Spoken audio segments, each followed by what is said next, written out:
Eastern Thanksgiving edition of SportsCenter. They'll look at the revenge factor for the Saints against the Falcons and Saturday's guide to an upset for college football's rivalry weekend. SportsCenter 6 Eastern on ESPN.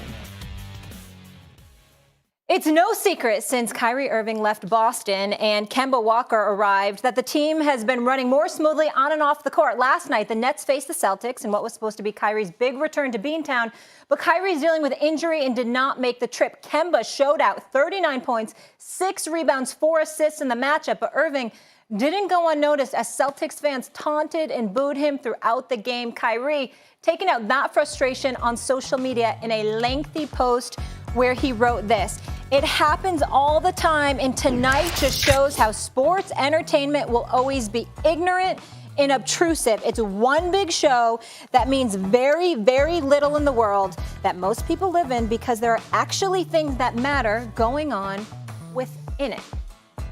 That was just a small portion of the post there, Max. How does Kyrie look after last night? Terrible. I mean, what?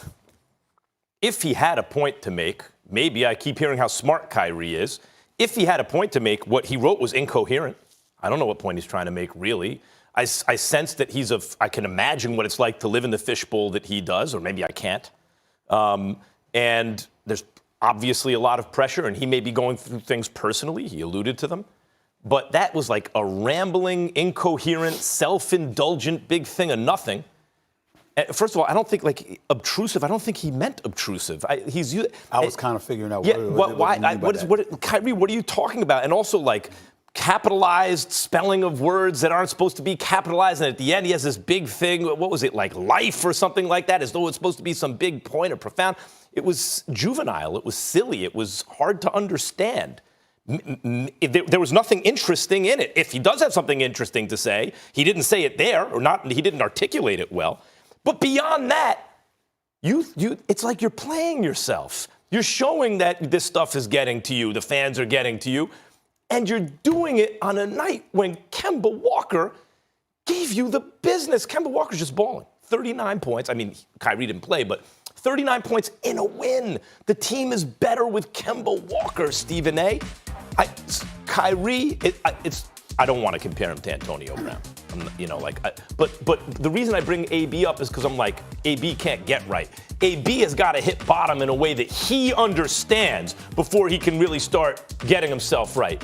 Kyrie, to me, seems to be in a place where he still doesn't understand whatever it is that's going on with him, what's going on with him, so that he can get right. So that he can be the kind of player, well, he is the kind of player, he's a great player. He can be the kind of force in the locker room and on a team that leads to a constructive kind of team chemistry. Because this is the third stop now where you're hearing things.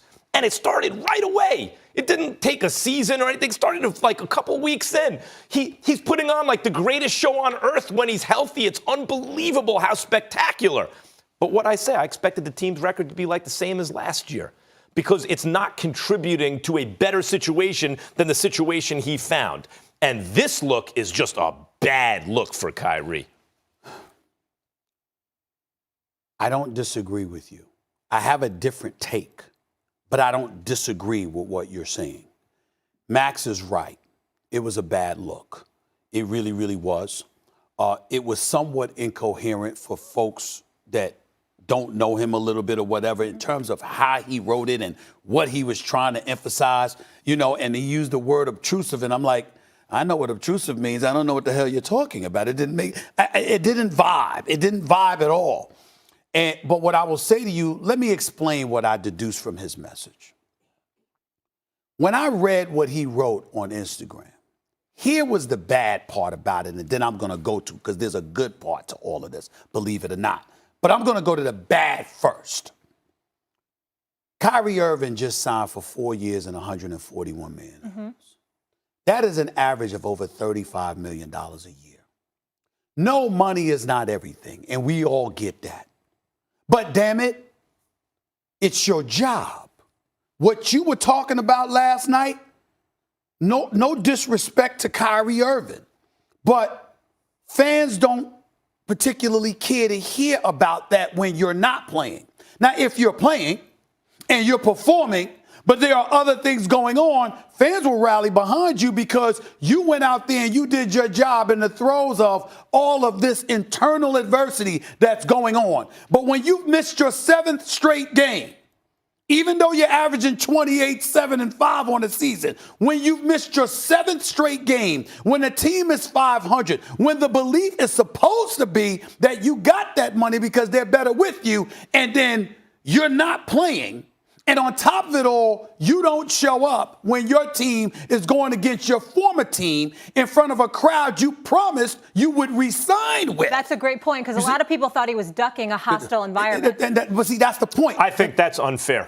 And I'm not saying it is. I'm not saying it's fair. I think it's important. What I'm saying is I think it's important that Kyrie Irving and his supporters recognize the fact that the fans in Boston were booing you, A, because you said you wanted to be back.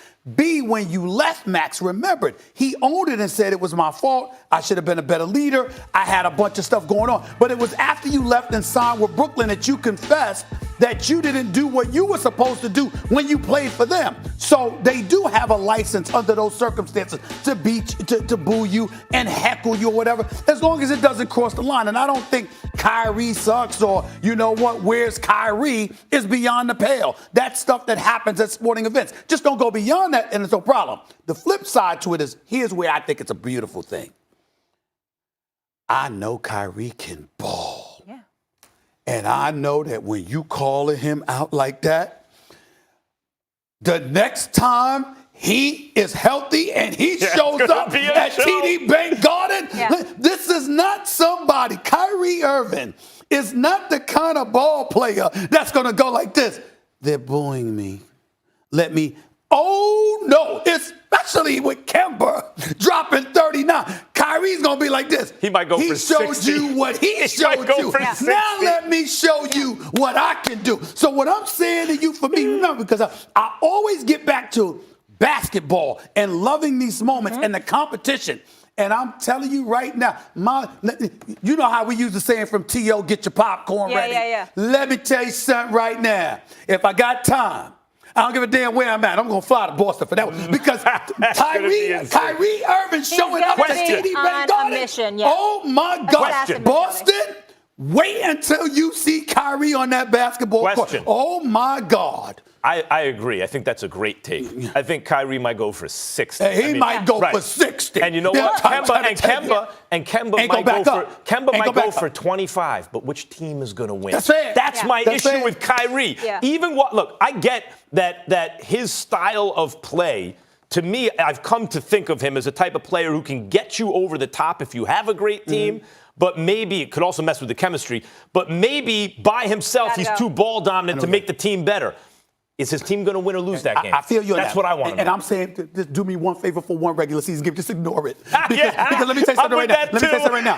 Kemba Walker ain't backing down now. No. He's going to be on a mission. Let me tell you, ESPN team, whoever got that game tonight, you air that game. You air that game. That's going to be special. Listen, look what Joel Embiid did after you called him out. Well, I love Joel Embiid, but you can't walk. This was on a whole nother level. In the Bronx, he dropped where the 33. people are fresh. All right, coming up on this special Thanksgiving episode of First Take, why Stephen A. has a problem with Earl Thomas setting the table for a Ravens Super Bowl. Plus, another